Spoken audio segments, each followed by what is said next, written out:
Welcome to another edition of Success Talk. This is Dr. Herbert Harris, and as you know, we bring you conversations with people who have accomplished great things, who've been very, very successful, but also who have overcome challenges and who have made breakthroughs.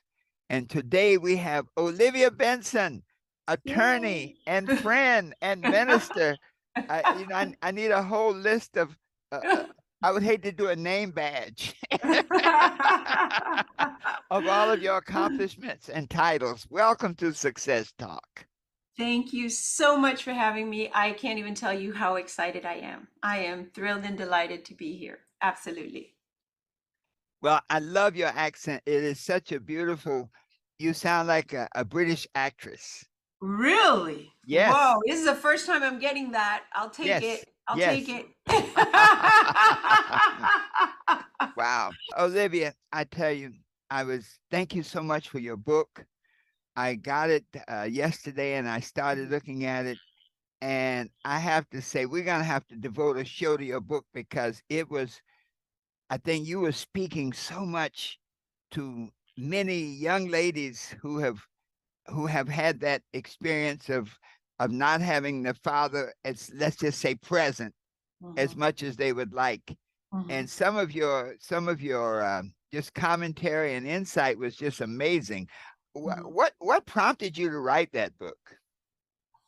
Well, that's a great question, of course. First of all, this is my second book. My first book is titled Answers from Within, and of course, it's available on Amazon. And when I first started my spiritual journey, my biggest challenge, I thought, was understanding my work life. As you said, I was a lawyer, I was married, I had a child, and I just could not pull everything together. And it got to the point where I said, like, well, what am I doing? What's the purpose of this all? And eventually I left the firm. I was with a law firm. I left the firm and I just said, you know what? I have to figure this all out. So it took me 20 years, literally walking through my process to write that first book. And I Mm. finished the book and I had a couple other titles in my head. But one day, after I think I met my husband, my current husband, and I thought, you know what? I think I'm better. I Mm. think I've healed, and I think I can write this. And in that process, the title came, which was For the Love of My Father. And as I have explained before, the reason I call it, the reason I titled it For the Love of My Father was because despite all the ugly things that happened and all the challenges, there was a time in my life where I would have given anything, Mm. anything for the love of my father. It Wow. was just like, like most little girls, you just want your daddy and you would do anything for him to be there and for him to love you.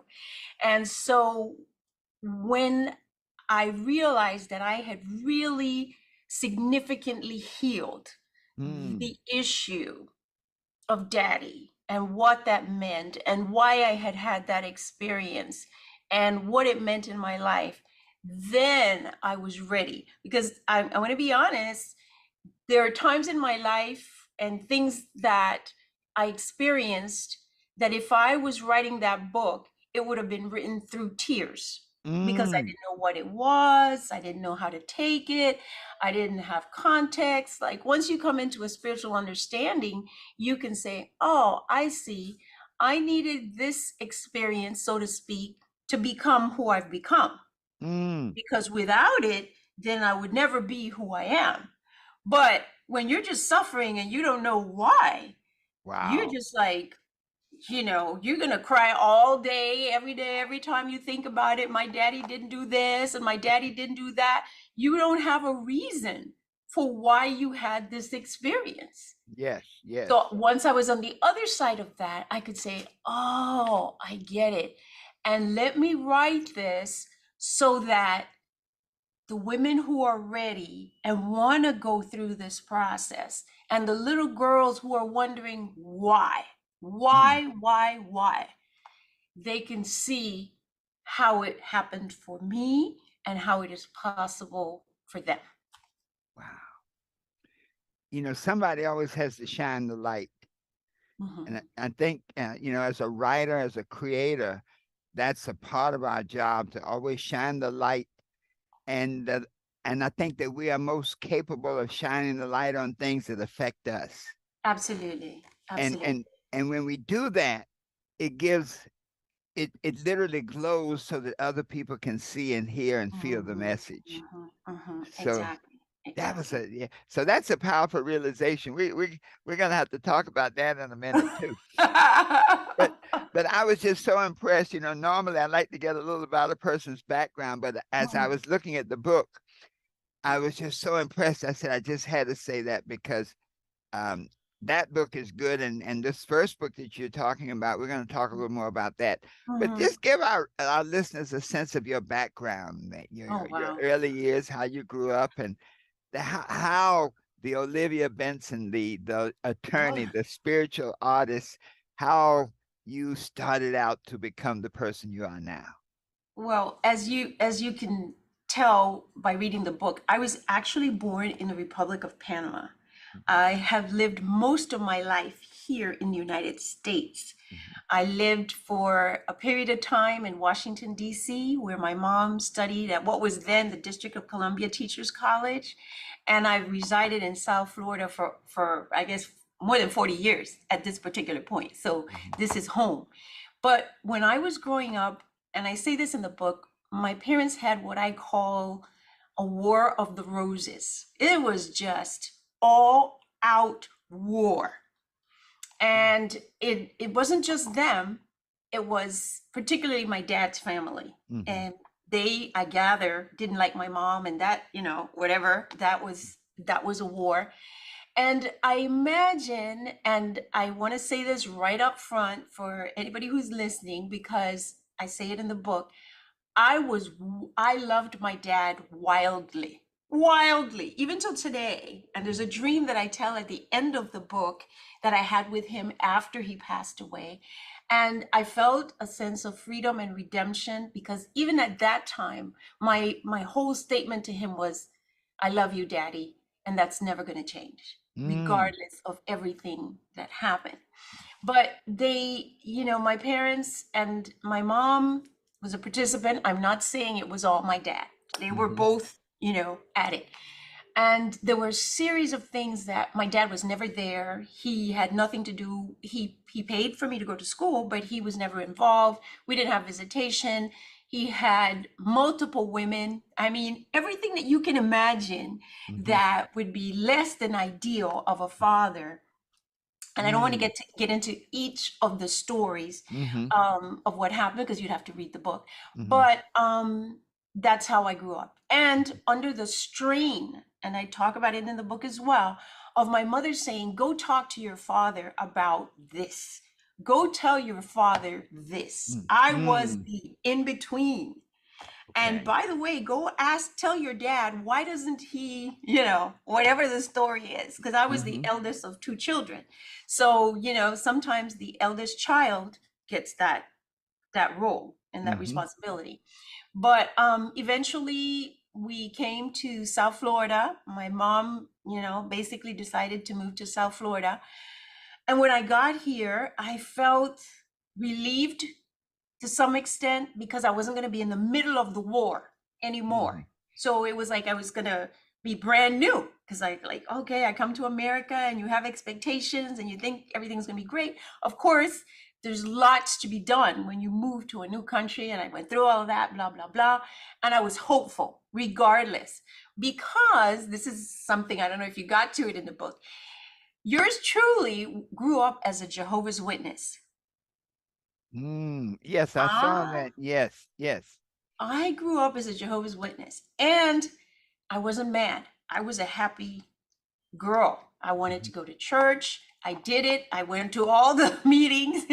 I was into it. And I did my preaching and teaching. And I always make jokes and I say, I loved me some Jehovah. Mhm. That's how I felt, even as a young woman, little girl. I was into it. And in retrospect, I think that's what kept me off the street, right? Because Okay. I could have been very easily, with no dad. My mom's trying to juggle two kids and a job and all this. I could have been on the street, Yes. but I was in church. And in addition to being in that church or Kingdom Hall, I was in a Catholic school at the Now, same time. yeah. Now that I was reading that in the book, and I read that I had to go back. I'm like, wait a minute now, hold on. Yes. Uh, That's why I call myself churchified. uh-huh. So I'm going to the Kingdom Hall when it's time to go to the Kingdom Hall. And when the nuns say it's time to go to church, I'm going there too. Uh-huh. Wow. And then I come to South Florida, and my mom decides to put us in what we didn't know, but they call it a Christian school. Uh-huh. Now, we're kind of brand new to all of this. Of course, obviously, I've lived in America now for over 40 years, so I know what time it is in Uh-huh. terms of race, but we didn't know Uh-huh. that the private schools, many of them, when they desegregated the schools, there was essentially what some people call white flight. Yes. So we are all innocent thinking Christian means, good. We didn't know it could mean bad Uh-huh. also. So we go to this Christian school and we find out that, there's deep racism Mm. in the Christian school. And that was another drama and another trauma. That was like what I call my welcome to America, right? Because Mhm. now you come in, and I've been growing up with the brothers and the sisters, the Catholic school, and the Jehovah's Witness, which, by the way, I'll point out in case people don't know this. While there was segregation going on here in the United States, and Jehovah's Witnesses had different congregations. They had white congregations and black congregations here in the United States. Yes. But down there, they did not. Everybody was together Okay. Yeah. because they couldn't go there and do that. So blacks and whites were all in the same Kingdom Hall. And then I get up here and I find out, what? That's the story. So segregation was only here as far as Yes. that religion was concerned, and as far Yes. as most religions were concerned, it was here, but down there. So it wasn't. So now I get here and I see a whole brand new reality, which I had no idea. But I was still hopeful. I went to school. There's a story about how I got into to the university that I got into.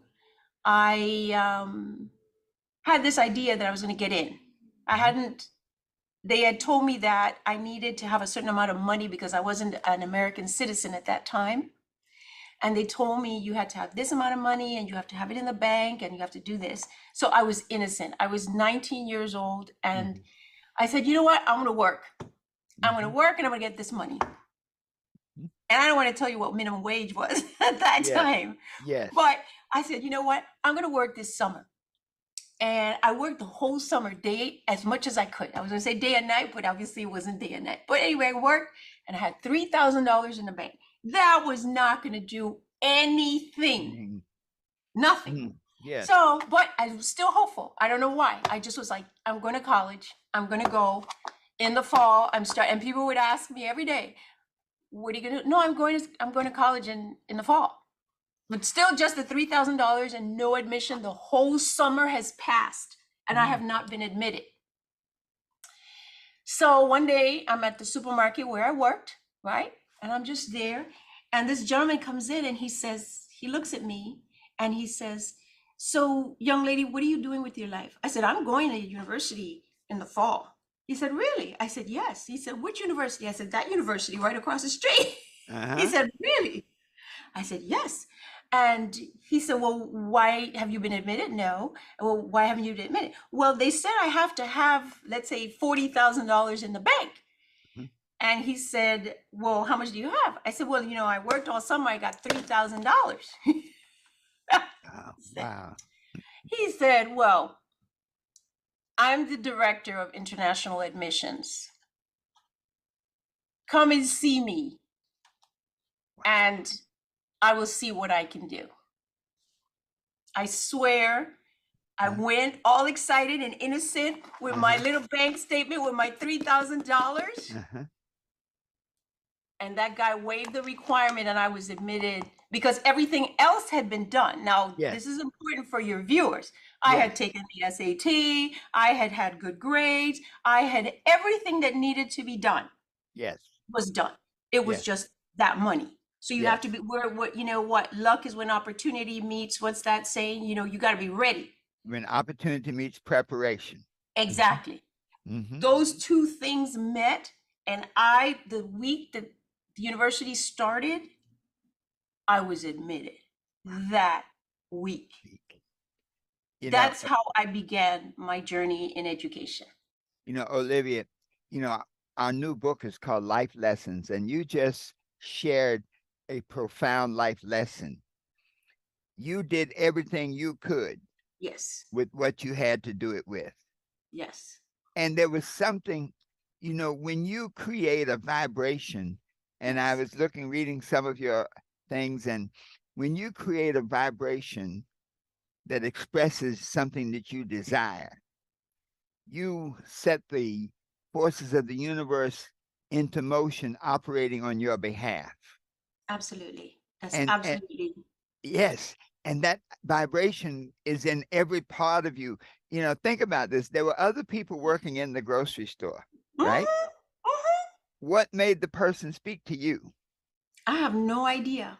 He had never asked me anything. I'd never spoken to him before. Well, I was interviewing a young man who owned two McDonald's, Mhm, and he was sharing a story of how he always wanted to own a restaurant, but he had no money. mhm, Okay, but he had the attitude. mhm, He had a positive attitude.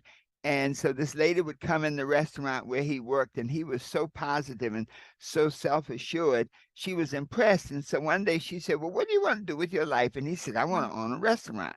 mhm, She said, "How would you like to own a McDonald's?" He said, "I'd love to." mhm. And it turned out that she was like a regional director. And McDonald's is, you don't really own it, you really operate it. There's a Right. contract, the Mhm, franchise contract. mhm, And I guess if you don't do a good job, or if you're not happy with them, or they're not happy with you, they can mhm. take it back. Right. And so they had a franchise in Michigan Mhm, that they had taken back, and they set up the financing and everything. He mm, walked literally in there as an owner. And mhm. over the years, he built it from one to the second when it became a millionaire. And the thing was, his attitude, he radiated something. And so I'm just thinking back at that time in the grocery store. Mhm, You had mhm. already made up your mind that you were going to that college. Yes, I had. Yes, I had. I mean, nobody could tell me anything. Nobody was able to tell me anything different. Yes. And see, many times, don't worry about the how. Exactly. When you have that made up mind, and when you have done all that you can do. Yes, I think that's an important point, especially for people who are listening, because Mm-hmm. sometimes we think that things are just going to drop in our lap. Mm-hmm. There's something behind it that Yes. has, and even doing that work puts you in the vibrational frequency that you need Yes. to be in because you know what you've done. Mhm. It's not just like snap your fingers. There's a whole lot, even sometimes spiritual work that has to be Yes. done. Sometimes Yes. cleaning, sometimes forgiving, all kinds of different things that go behind manifesting. Wow. That is such a beautiful story. And I know that our listeners, one of the things I've found, Olivia, is that people hear the program. I did an interview this morning, and the young Mhm, man heard another program that we had done.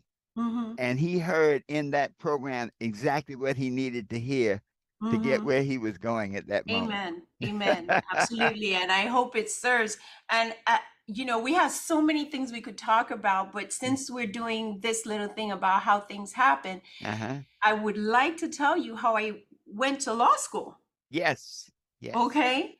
So after I finished undergrad, I start working, and somewhere in between there, I get excited. I'm cutting the story short, but I'm cutting the story to, cutting to the point.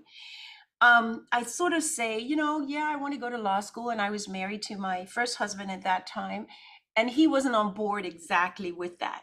I was a little Mm, bit concerned because, how do you live with someone who doesn't want to support you having your dream? But anyway, I sort of laid it down, right? I sort of mm, laid it down. But one day I went to court with a friend of mine. They were having some issues, and I went to court. And at some point, apparently, I think things are not going well, mhm, right? And I asked the judge if I can say something. So I get up. I have no idea what I said, but I know I spoke, right? I spoke for like what seemed like a long time to me. mhm. And when I was finished, the judge said, "Are you a lawyer?" And I said, "No, I am not."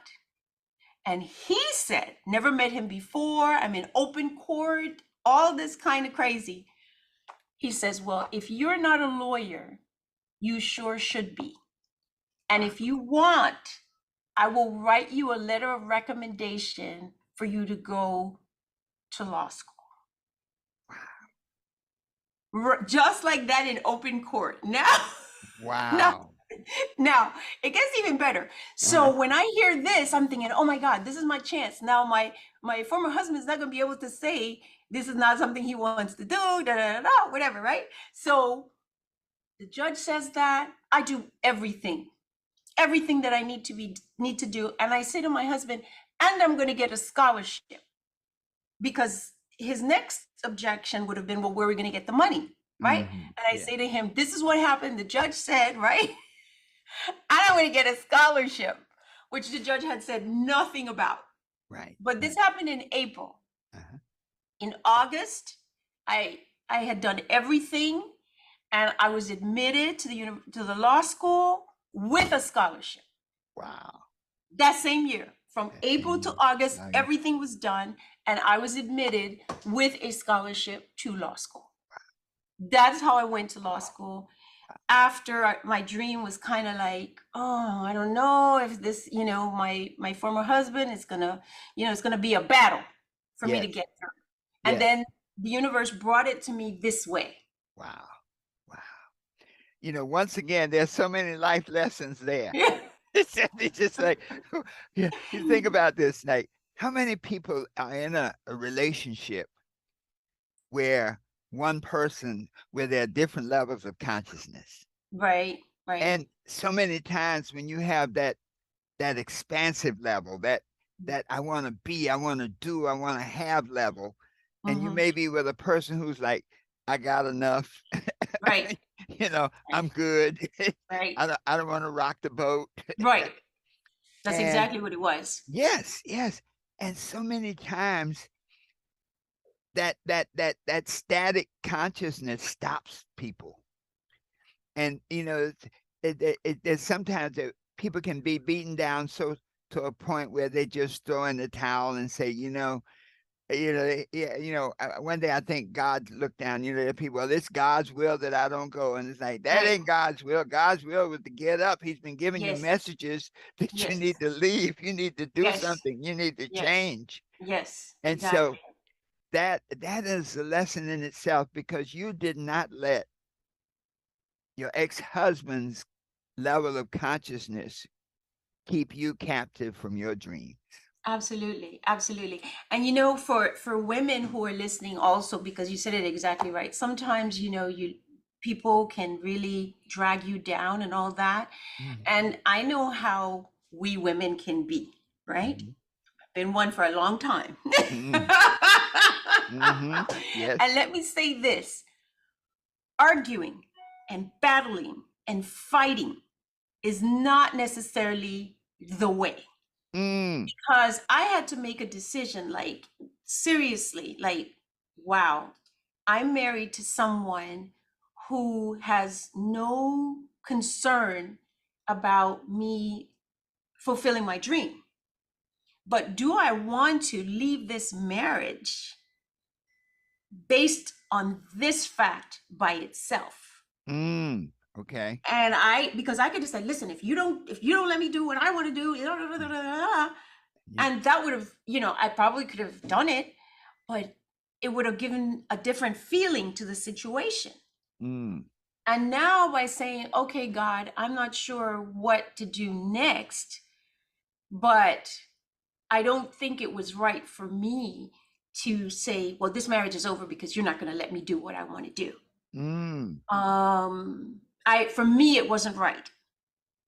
I didn't see it because, I mean, what am I going to say? If we went to counseling and say, well, I'm leaving him because he didn't let me do what I wanted to do, is that in and of itself a good basis for ending a marriage, right? Yes. Yes. So I had to be willing to surrender to the universe Okay. and Yes. say, show me Show me. how. And Yes. even though at that time I wasn't immersed in spiritual understanding and spiritual principle, Mm-hmm. right? Clearly I was doing it because just like with the first time, I had the power of belief work Yes. for me. Yes. And so I was doing it even though I didn't know I was doing it. Well, Olivia, that is like the Bible in action. Mm-hmm, mm-hmm, When you were sharing that you stood before the judge and you spoke, I think back, you remember with Moses, and mm-hmm. when Moses is talking to God and he's giving excuses and like, I can't talk, I stutter. And God, Right, you just open your mouth and I'll speak. right. Yes, exactly. Because I had no idea. I had no Yeah. idea. Yeah. I love, when we talk a bit about your some of your spiritual training, but I love to approach that Bible and the spirituality from a practical perspective, that there's so Exactly. many lessons in the Bible. And it says when you are confronted with a challenge, if you believe and you confirm that belief by action. In other By words, action. you can't sit in the back and expect God to talk. No, no. So your part is you got to get up, walk up to the front, Mm-hmm. and once you've done that, Mm-hmm. you're in place. I'm gonna take a what do you call it, a personal privilege. I Mm-hmm. was one of my early trials, and I was Mm-hmm. practicing law, Mm-hmm. was a major case. I mean, it was a big case, even in the federal court. And the morning before the oral argument, I Mm-hmm. met with my client. We went over everything, left the restaurant, went to court, and I left the file with all my notes in the restaurant. Mm. Mm.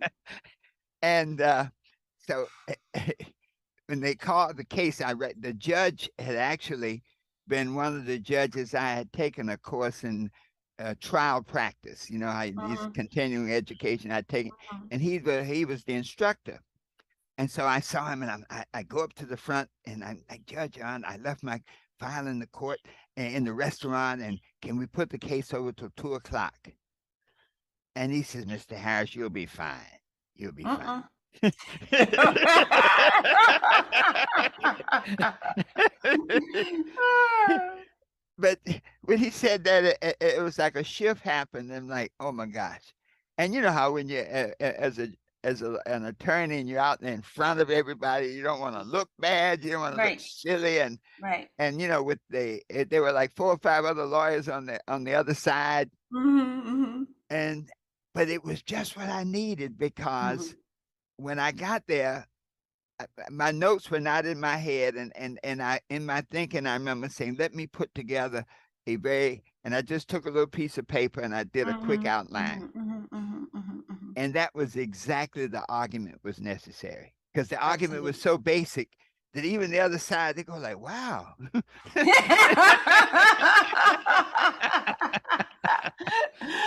Yeah. And so, that life lesson is many times when they say step out on faith, I think that's a Mhm, part of what they mean. mhm, But mhm. in life, when situations come, you just have to believe and step out and make it happen. And look Yes, and look at yes. what happened. Plus, there's that order thing, like you said, you could have drawn a line in the sand But I Mm-hmm. think there was, and maybe you can illuminate. It seemed like there was a submission in your thinking. Say, well, let this work itself out. I know what I want. I'm Mm-hmm. doing everything I can to get what I want. Mm-hmm. Okay. Mm-hmm. Let the process take place. Mhm. Yes, absolutely. I was willing, not using these words. I Mhm. didn't ever say I give up on my dream, Mhm. but I was willing to see how the universe, because to be honest, and I often think about this when I get nervous about anything happening, and I say to myself, wait a second, you've had 1,000,001 different challenges, and God has come through 1,000,001 different times. Oh yes. How can you, in this particular situation, be wondering what's going to happen? It's Mm. going to be the 1,000,002 time, second, Mhm. 1,000,002nd time that God's going to come through. Wow. Because you already have 1,000,001 other examples of the ways that God has come through for you. Ooh. So I had reason to have faith Mhm. and to know that, one way or the other, things would work out for me, because even in the absence of a father, and I said this in one of my YouTube videos, no father, no uncle, no sibling, no other close male relative, you better get to know God. Mm. Yes. Yes. Yes. and and God has not made a mistake, right? Mm. In terms of like your experience. Okay, well, you're gonna go down there, and down there is to here, earth, Mhm. and this is the lifetime you're gonna have. And you're gonna get to know me because you're not gonna have these distractions, right? Mm. You're not gonna have the distractions of saying, Daddy, can you Mhm. do this? And no, I'm your daddy. Mhm. Just like Jesus said Abba, Mm. meaning, Yeah. he called God Abba, just Baba. like you would Yes. call his personal Yeah. daddy Yes. Abba. Yes. So Right. I even have a prayer. I say, God is my daddy. Yes. God Yes. is my daddy. Mhm. So it's that kind of thing that eventually, little by little, and even as in those early stages of my journey, I didn't have all the spiritual understanding and the words, uh, Mm. but I had the feeling Well, that now, was necessary. that's it right there. Because there are Hmm. people who can read the words. There are folks who can go and study the Bible from end to end and read Hmm. all of the commentaries and get more Right. degrees than a thermometer. Hmm. But they say, "Oh, ye of little faith." Hmm. That with all that, it's still that what it is. It's about the feeling and the Yes. faith and the Yes. hope and that working together. You were living the message that many other people have to study. Yes, yes, I did. And actually had to sort of back into it, right? So I Mm. had lived it. And then when I got to New Thought, I Mm-hmm. saw, oh, this is what this is, and this is what that meant, and the power of belief, and the power of this, and, the principles that apply. Like, for example, do everything you can, Mm-hmm. and then be still, And then and be be still. still. That's it. That's a principle. Yes. You know, Olivia, so many people forget that first part. you know, Yes, I, it's I, very easy to forget. yeah, be still and know. And it's often interpreted like I don't have to do anything. Let me just give it to God. No, you got to do everything with it. God gave you tools. God gave you Yes. skills. God gave you talents to do Mm-hmm. everything you can with what you Mm-hmm. have to do it with. And Mm-hmm. then, Right. God It does can what come yes, through. Yes, yes, it can yes. come through. Yeah. You got to work through the material to Yeah. bring it in from the invisible to the Yes. visible. That's what Woo. we're doing. Woo. You're gonna pretty soon you're gonna have to take up a collection.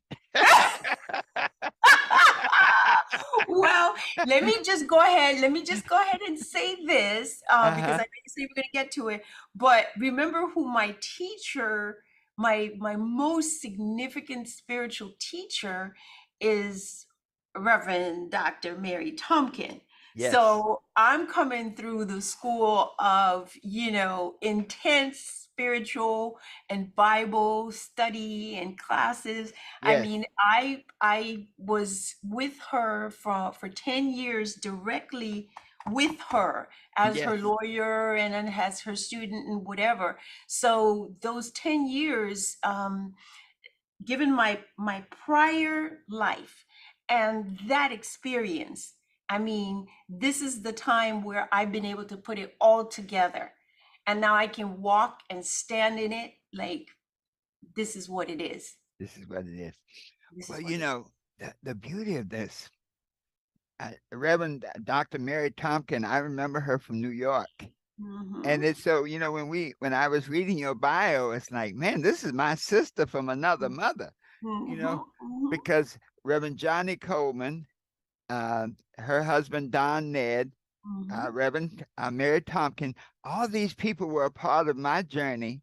My first Mm-hmm. speaking engagement was in Johnny Coleman's church in New York, the Brooklyn Truth Center.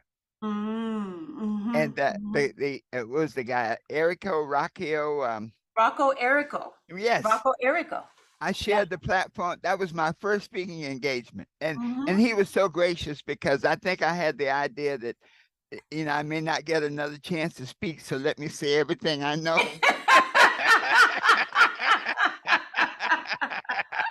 I know that feeling. Yes, yes, yes.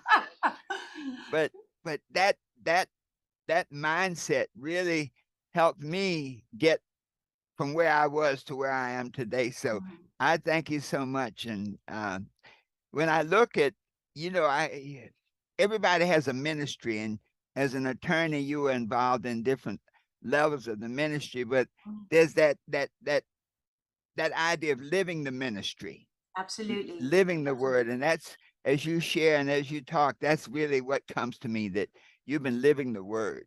Wow. Yes, Mm. absolutely. And it came through, with this book, at another level, because like I said, wrote the first one, and I felt like I had resolved this issue of work and who I am and why I am, and the work we come to do in the world. And that was a big deal for me for many, many years, and it still is. But obviously I get to live it now. But then with the issue of my dad, which I think we were answering that question, I never realized how much of an issue it was. I didn't Okay. know. I came here, I was like, oh, I got a new life. It's a new country. I'm going to start from scratch. I'm going to go to school. Da, da, da, da, da, da. And then all of a sudden, the story's in the book, the complete story's in the book.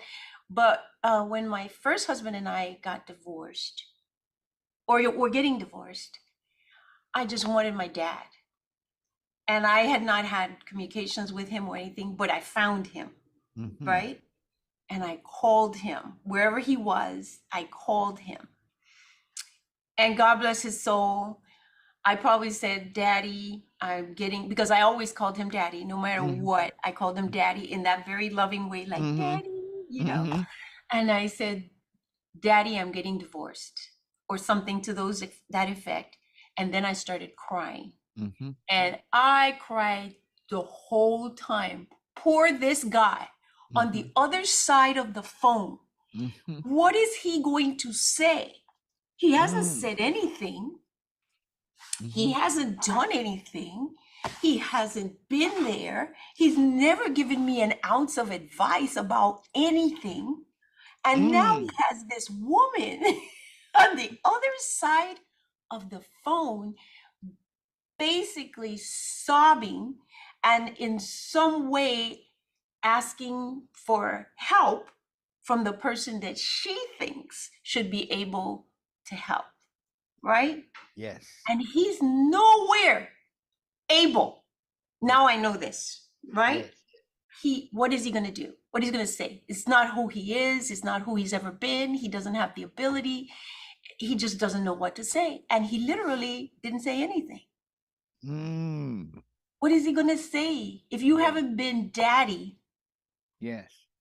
for whatever reasons, and believe me, there are many reasons that many men are unable to be daddy. Nobody was a daddy to them. They Uh, had their own trauma. I mean, whatever the story is. But he hasn't been that father. So when I'm 30 something years old and I'm calling him, what is he going to say? Wow. He can't snap into, oh, baby, whatever Yes. the words would be, he would not be able to do it. Yes. And so I hadn't put all that together, Yes. right? But then I got to this point where I had done a lot of work, and particularly with forgiveness. Yes. Ooh. And in the book, I was very fortunate, and you'll see it. I did a telephone conference with him not too long ago. Dr. I think it's Michael Rice. He wrote a book, Why Is This Happening to Me Again? And I saw that book, and I saw in the book, this was someone that Reverend Tumpkin had brought to the Universal Truth Center. And I saw that we were basically attracting the same experiences over and Over over and over. again Yes. by our energies. So why is this Yes. happening again to me? Because it's in me, and Yes. therefore I'm pulling that to me. Mhm. And then I learned about forgiveness writing from Edwin Gaines. Now, I don't know if you saw, but Edwin Gaines wrote the foreword to this book, Mhm. to my book, For the Love of My Father. She actually wrote the foreword. But Mhm. she was the one that, focused me in on the forgiveness work. Listen, when I realized that my healing was within reach, right? Within reach.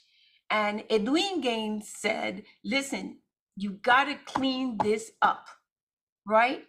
And she talks about forgiveness writing, right? I, Olivia S. Benson, forgive my father, totally and completely. Now, Mm. I was willing to sit and do that writing. And Yes. not only her, but there are other spiritual teachers out there. 70 times 70, right? How many times does the Bible say you should forgive? 70 times 70.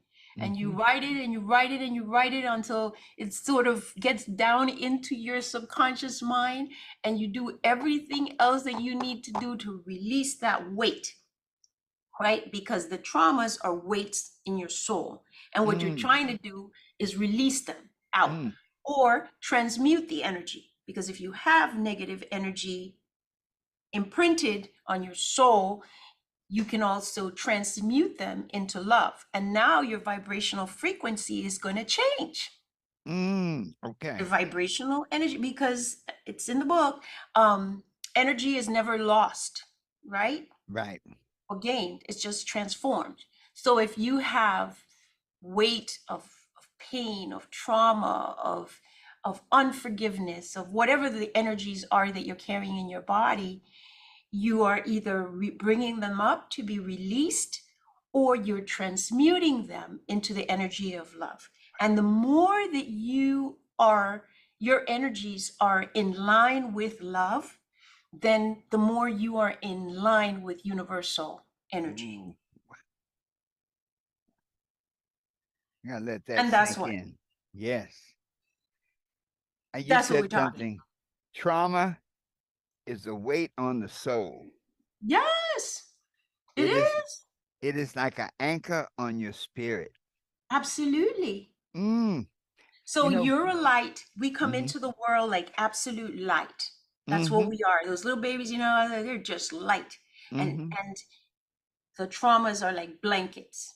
Just go layers over layers over layers. And suddenly the light of who we are is completely covered, until you realize, okay, fine, this is what happened, and the things happen. There's no question that they happen.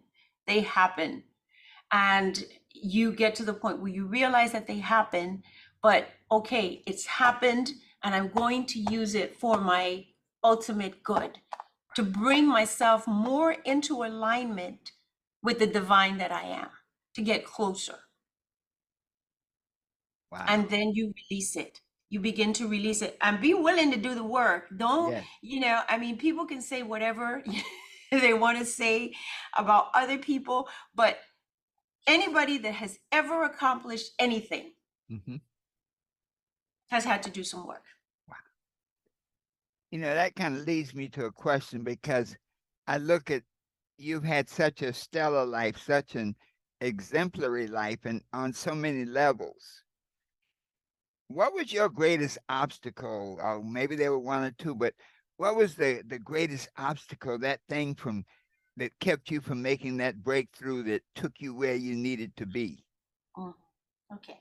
Well, first of all, I will tell you that I would not say that I had a stellar life. I mean, I felt, and I say it in the book, Hmm. um, I felt that my life was traumatic, painful.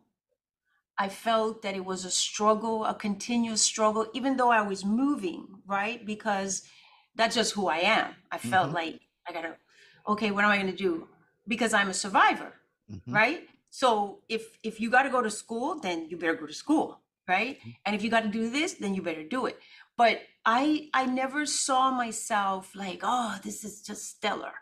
Hmm. You know, I felt like I was doing what I needed to do to survive. Mm. And the fact that God's grace has always been with me. And I always tell people there are two things: discipline and humility. Mm. You know, those two things you better carry with you. You got to be disciplined. You got to get up and do what you got to do when you got to do it. And you got to be humble. You don't, this physical being that you are is nothing. You didn't make yourself smart. You didn't make yourself pretty. You didn't make yourself nothing. The only thing that makes you is what God makes you. And unless you recognize that, right, you have to recognize that what anything that you are is coming from God. You Mm. didn't do it. You couldn't Hmm. make yourself be a great singer. You can't, Yes. your physical self is nothing. Everything is coming from God. Yes. And so the fact that I was willing to do the work, and that I recognize that me of myself, I can't do really make anything happen. It's all happening through God.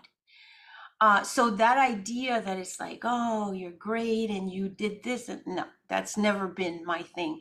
I feel grateful that God has brought me through every single thing, from coming to America, to being able to live here, to having a child and raising a child, which is, a whole other story in and of Hmm. itself. Every single thing that's happened has happened by God's absolute grace. Mm. Absolute. I mean, I cannot say other than the fact that I have been disciplined and I've been humble.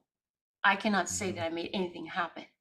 Wow. But if I were to say what I would think my greatest obstacles were, I would say it would be not having a full understanding of life until later.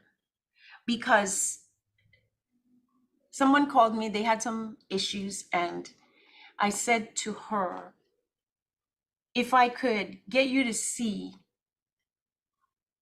that 5 years from now, the worry that you have about whatever it is that you think is a challenge would is just not really necessary, Hmm. because I could see the things I mean, from paying bills, Hmm. how do you pay your bills? You got to have enough money. You have a kid. I mean, there's a lot of stuff that has to happen on a day-to-day basis, and things do go off track. And then you have to work your way through it. And there's pain and there's suffering and there's why. And there are relationships that come, relationships that go, business that goes well, business that goes badly. And there just has to be an understanding that if I could have learned not to worry as much as I did, if I could feel what I feel now, if I could have felt this at 30, Hmm. I Yes. would have suffered a lot less. Yes. Yes. Worry now, it's challenging to feel this at 30, because you don't know enough. At least, let's say this: I didn't know enough. There's Yes. probably a 30-year-old out there that knows it and Yes. is living it. But if I understood more about what life is and how it works and how God works in us, if Yes. we get out of the way, Yes. things would have moved even faster and Yes. better to the Wow. level that I wanted them to move and with Yes. less pain. Yes. Wow. Thank you. That's a very profound answer. And really, I mean, when you were saying it, it's like, yeah, I can relate to that. Really, Wow.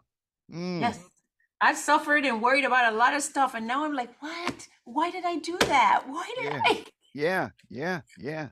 Wow. Yeah, even on the path, even while you're on the path, even while you're on the spiritual journey, even when you think you know something, and and this happens a lot in New Thought and in metaphysics and things like that. Because one thing I always joke about, metaphysicians will read a book. You know what I Hmm. mean? We will read a book, Yeah. everything.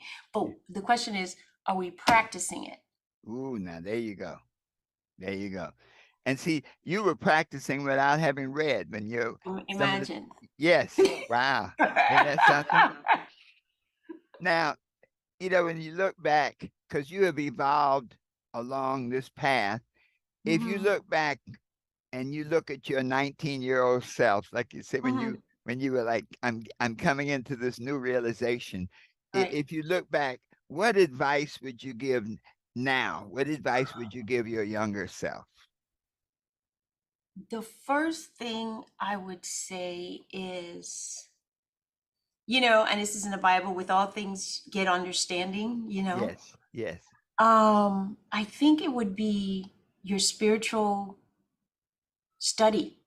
You gotta God first, and we everybody says that. I even have a Yes, necklace, an old necklace that says God first. But yes. God first doesn't mean just wearing a necklace. It means like, okay, you study, prayer, meditation, um, being in the company of like-minded, spiritually minded people. I don't think there's another way without getting to know God. If you could spend the time that it takes to grow spiritually, Mm, I mean, without any question, if it's forgiveness that you need to look at, all the spiritual principles that you would need to work to get to hmm, know those. And when I say no, I don't mean no. I mean like no in your heart. You know the principles. hmm. If I was 19 years old, and I knew God, like I know God now, my perspective is different. My actions, even though I had some understanding, life is completely different. And I suffer less, Mm, right? Because for a significant amount of time, I'm thinking, why did my dad do this? Why did this happen? Why did that happen? Da, da, da, da. Versus a 19-year-old, if I was 19 and I said, listen, we come to the planet, we each have challenges. Yours is going to be this one. So hmm. your job is to work through this one or whatever the number, because some of us have multiple, right? So you have Yes, multiple challenges. And the whole deal here is to come and overcome these challenges to become your best you. ooh, If somebody said that to me was a night when I was 19 and hmm. I believed it and acted on it, now Wow. there's less suffering. Now I'm not like, why did you do this to me? Hmm. Why didn't you this? Why didn't you that? You just kind of understand that you're gonna get, something, and this Yes, one's yours, and your yes, job is to work through it. yes.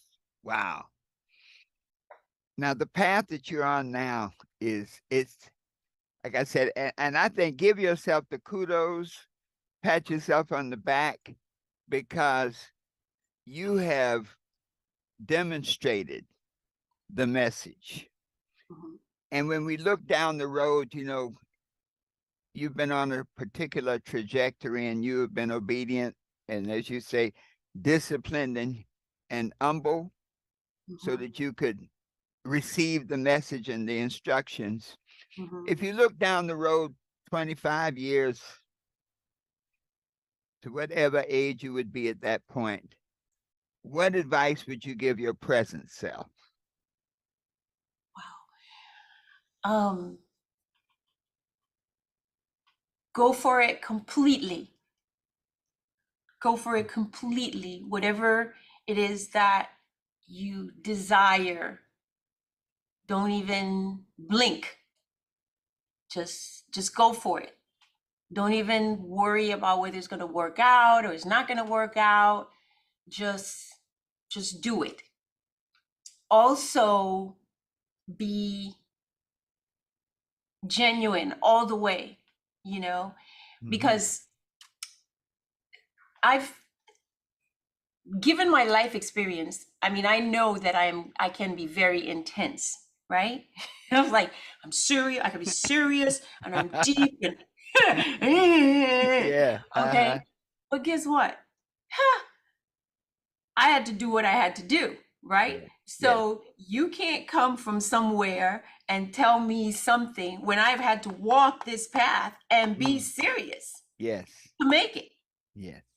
right? Yes. Because that's what it took for me to make it. So I'd like to get to the point in my life where I'm unabashedly um, direct more. I mean, not that I am not right now, right? Yeah. But I mean, I have this idea like for a show where you have like, I think people have done it before, you know, like you have a senior citizen like on the show and you Uh-huh. ask her a question and she Uh-huh. tells you the truth about it. Yes. That's what I would like to do. Like, tell me what you think about this. Well, Uh, I'm going to tell you what I know. And this happened to uh-huh. me in 1957. I'm going to tell you what I did and I'm going to tell you what to do because I've Yes. already been here. I think it's, you know, like to live life out fully Yes. Yes. because Wow. what's the point of Yes. not? What's Yes. the point? We're Yes. going to be here for a certain number of years. We're going to hopefully contribute what I call to the advancement of humanity. And hopefully, I can give you what I got, what I learned, Mm. so that you don't have to go through the same exact thing that somebody just went through. True. And I say it in the book, you don't have to learn everything by blows. Why would you learn everything by blows? Yes. Yes. Yes. Why? I could tell you. You know, I could tell you about that relationship. If a guy Yeah. doesn't respect you, if he doesn't do these four things, Yeah. leave it alone. Leave it alone. Well, Okay? it goes back to your discipline and humility. I think those are two pearls, really, two diamonds. Because without that humility, even when the message comes, you're not paying attention. You're so busy Exactly. telling how much you know. To make the point of, well, I know this and I know that. Well, the truth Uh-huh. is, I know I don't know anything. Yes. I Yes. know this for a fact because every Yes. day, this is a joke of mine to myself. I was Uh-huh. like, okay, something's going to happen. I'm not going to be surprised because I've seen everything, right? I've Yes. seen everything, so I'm not surprised. And then Yes. the next day, guess what happens? Something I haven't seen. I'm like, I'm surprised. Right. Wow. I was like, I thought I Wow. wasn't going to be surprised Yes. anymore. Yes. No, every day. Yes. But you know what? I think that's probably the golden the diamond of life, to be Hmm. surprised. It's like Yes, that just shows you that life is always evolving, it is always and evolving. and there's always a lesson to learn. Absolutely, Wow. absolutely. And I'm open. That's Yeah. another thing. I'm very open. I'm willing Mhm. to learn. I want to stay conscious and aware and awake, even you know, with technology. I'm willing to Mhm. learn. You Mhm. know, like Yeah. okay, the minute you shut down to what's going on around you, it's like you're sort of disconnecting. No, I have stuff to do. I have Yes. things to do and I want to be aware, just like with my health. I want to stay healthy because I have stuff to do. Yes. Yes. Health is job one. Yes, exactly. And Wow. if I don't Yeah. do that and I don't Yeah. understand that that's a practical reality, Yes. Yes. It's a Yes. practical reality. You want to do the stuff you think you're here to do? Okay, stay Yes. healthy. Yes. Mhm. Well, attorney Yes. Benson, Yes. attorney Benson.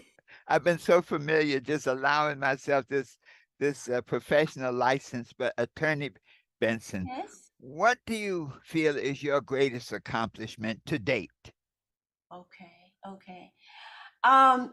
In terms of you would maybe you think, or some people would think that I would say that it's in terms of my work or something like that, but no, it's actually raising a child.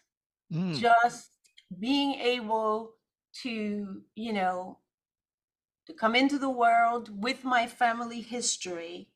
Um, I have a son, and that for a single mom, his father and I got divorced, and raising a son in America with the racial issues and sort of the history, the family history. There's a whole chapter in the book. It's called Things Buried Alive Never Die, ooh, about sort of the history of slavery in America and how it's sort of passed along, and you know the genetic components of some of that history and things along those lines. And to be able to work and take care of my son and to take care of his mind, yes. and also to look and see what programming I'm bringing, right, to him Mm-hmm. that needs to be undone Ooh, so that he doesn't automatically pick it up yes, and take it forward. yes. That is a big deal. And I literally, when I left the firm, I left my first big firm, I left and went home to Mm, be with him wow, yes, until I literally did not go out to work until he graduated from high school. wow. Because raising a mother, raising a boy without the full participation of a father, and sometimes the father can be present but not fully participating, but without the Right. full participation of a father, and in America, and given the racial issues, you really, I was clear. You don't Mm-hmm. know when you're a parent what your children are going to be. You can only do the best that you can, and then Yes. you have to surrender. But I was very clear that for me to have peace Mhm. whenever he became an adult, I had to be present, Wow. and Yes. I had to look, because I mean, he's coming from a family history where my dad is not present, Mm-hmm. right, for me. So Mm-hmm. he doesn't have that grandfather at all. Mm-hmm. No grandfather. On his father's side, his father also was not present, Mm. right? Mm-hmm. So no grandfathers, no uncles. Mm-hmm. So now I'm basically raising someone who has a repeat, right, Yes. of the same story, just that he's a boy, Yes. but he also has no male. Mm. So I believe that you have to be present. There were many, many people, many, many guys, Mm-hmm. many, many friends of mine that were present, and there were many, many things that I had to do to make sure that he had male presence and male guidance. Mm-hmm. But it's almost like you can't look away. Yes. If you want to save your sons, it's your daughters as well, but I'm Yes. talking right now as a single mother raising a son, because the issues with daughters and mothers are a little bit different, right? Yes. Yes. But if you want to save your son, you got to jump in all four. All four. All And four. all four. Wow. Whew. Attorney What, Benson. you tired? I am not tired. I'm telling you, I I could go on because there's so many areas that I'd like to cover with you. One thing I Yes. want us to commit to do is to do some more interviews because you have a level of insight, and when we interact, have a level of Mhm, insight that I think people can really plug into that. You mhm, know, as we've been doing these interviews, many times, and I'm sure you experience this. You do mhm, things you're not sure why. It says this is where I was led to do, mhm, but mhm. as you do it, it becomes very clear now why you're doing it. That Absolutely. you had to be, it's they say, disciplined and obedient. You know, Mhm, say mhm, now, mhm. I don't, I'm not sure where this is going, but I know that it must go, and I must do this. Absolutely. And so, when I look at so many of the things that you've done, and like take your kudos because the fact that you are where you are right now with this level of understanding Mhm, is a mhm, great tribute. I mean, you don't mhm, get here, mhm. you don't just wake up one day and be here. This is one of those journeys that you have to be intentional and attentional. And so Yes. I take my hat off to you. And as you were Thank you. talking about your son, I was thinking of Siddhartha, the Hermann Mhm, Hesse book, mhm, and mhm, his final lesson was mhm. about dealing with his son. That Mm, that mhm, that mhm. even though he was the wise man, that Mhm. his son, he still could only provide the information and the model of his life. Right. But it's still his son had to make those choices, and no matter how much he loved him, he could not do it. But to understand that, to then live a life of example, and to do the Exactly. things that all the wisdom that you've accomplished and over the years, to be able to put it into practice for your son. And so I as you were sharing that, I'm like, man, that's some powerful stuff. So Yeah. And yeah. by the way, he also went to law school. Uh-huh. He eventually went to law school.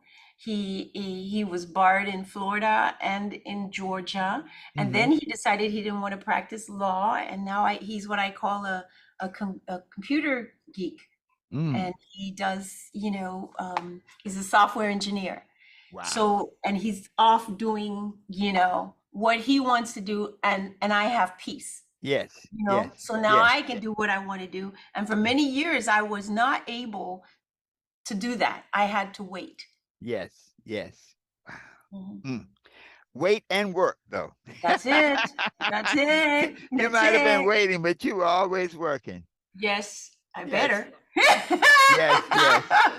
Well, Attorney Benson, I'll tell you this: that this is an interview that's going to heal a lot of people because you're speaking to a universal experience Mhm, that many professional women, many non-professional, that women in general have as a result of their upbringing, their circumstances, and mhm. to see that many times we only need an example. It's like we just that somebody got through it. Somebody was able Yes, to take yes. all of the stuff and get through it and get to a point of peace, a point of satisfaction, a point of Mhm, accomplishment.